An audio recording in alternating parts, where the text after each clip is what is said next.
Hello everyone. Today we will start with the Indian constitution और हम आज part 5 के सारे आर्टिकल्स को समझेंगे और उन्हें याद करेंगे यूजिंग अ सिंपल ट्रिक। तो सबसे पहले हम आते हैं द प्रेसिडेंट ऑफ इंडिया पे।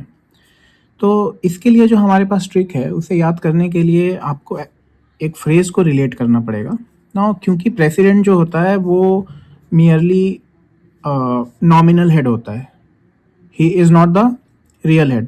सो उसके पास काफ़ी टाइम होता है and he enjoys himself. Okay, और वो सारे मोमेंट को इंजॉय करता है और इंजॉय करना भी चाहिए, क्योंकि एक बार जब वो ऑफिस से जाएगा फिर उसके सारे क्वेश्चंस को हम लोग क्वेश्चन कर सकते हैं। सो जो ट्रिक है वो है, जैसे हम प्रेसिडेंट को कह रहे हैं कि प्लीज़ इंजॉय एवरी मोमेंट।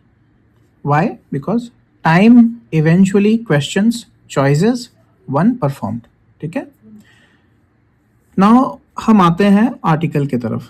सो जो सबसे पहला आर्टिकल है वो है आर्टिकल 52। नाउ हमें याद होगा कि हमने फंडामेंटल ड्यूटीज़ जो हमने पढ़ा है वो पार्ट 4A में है और वो 51 आर्टिकल 51A में सारा कुछ दिया हुआ है। तो जो पार्ट 5 का जो पहला आर्टिकल होगा वो होगा 52 और ये है सबसे पहले please.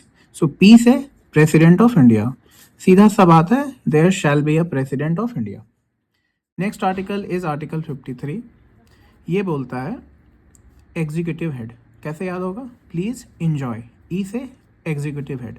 So the president is the executive head of India and he is the supreme commander of the defence forces. Army, navy, air force का वो सुप्रीम कमांडर होता है। Next is 54। इसके लिए प्लीज़ इंजॉय एवरी मोमेंट, ई से election of president. और जी election of president जो होता है it is done using N electoral college. और उनके कौन कौन से मेंबर्स होते हैं तो याद रखना है कि all the members are elected members. किसका किसका? Lok Sabha, Rajya Sabha, legislative assembly and legislative assembly of Delhi and Puducherry. याद इसमें यह रखना है कि इसमें नॉमिनेटेड मेंबर्स इंक्लूड नहीं होते हैं in the election of president. ठीक है, नेक्स्ट जो हमारे पास आर्टिकल है वो है आर्टिकल 55। इसके लिए हमें please enjoy every moment, M for manner of election. अब इलेक्शन ऑफ प्रेसिडेंट जो है उसका मैनर क्या होगा वो दिया हुआ है। सो इसके लिए there is a proportional representation and the voting is done by single transferable vote. और जो वोट होता है वो होता है सीक्रेट बैलेट के द्वारा। ठीक है, now the next article that we have is article 56।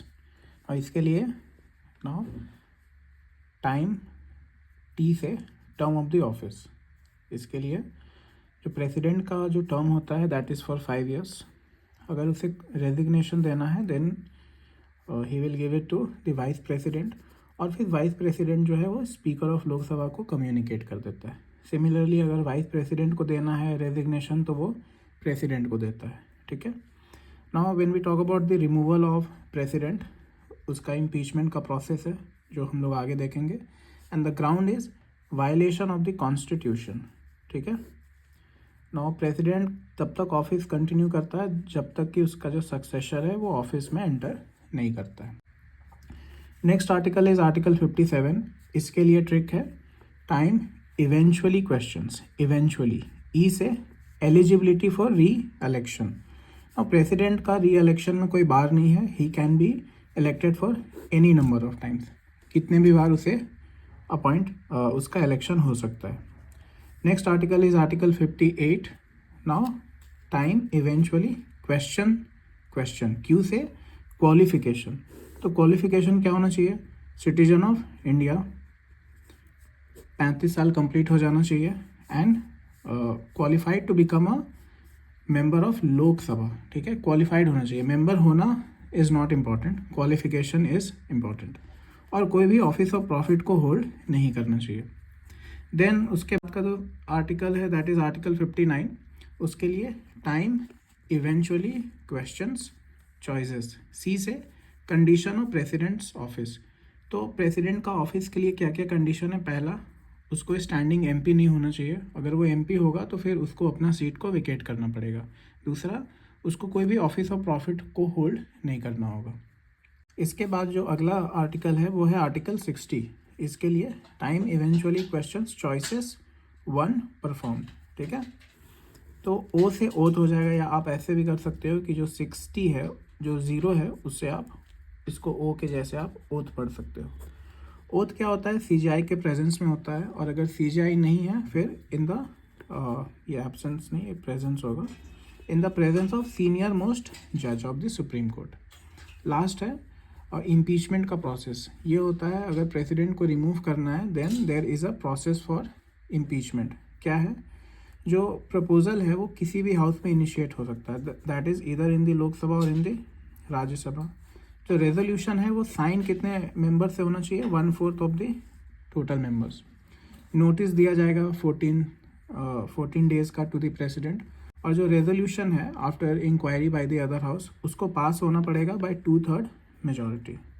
ठीक है, तो अगर ये रेजोल्यूशन पास हो जाएगा तो फिर जो प्रेसिडेंट है वो इम्पीच हो जाएंगे और फिर उनको अपने ऑफिस से हटा दिया जाएगा।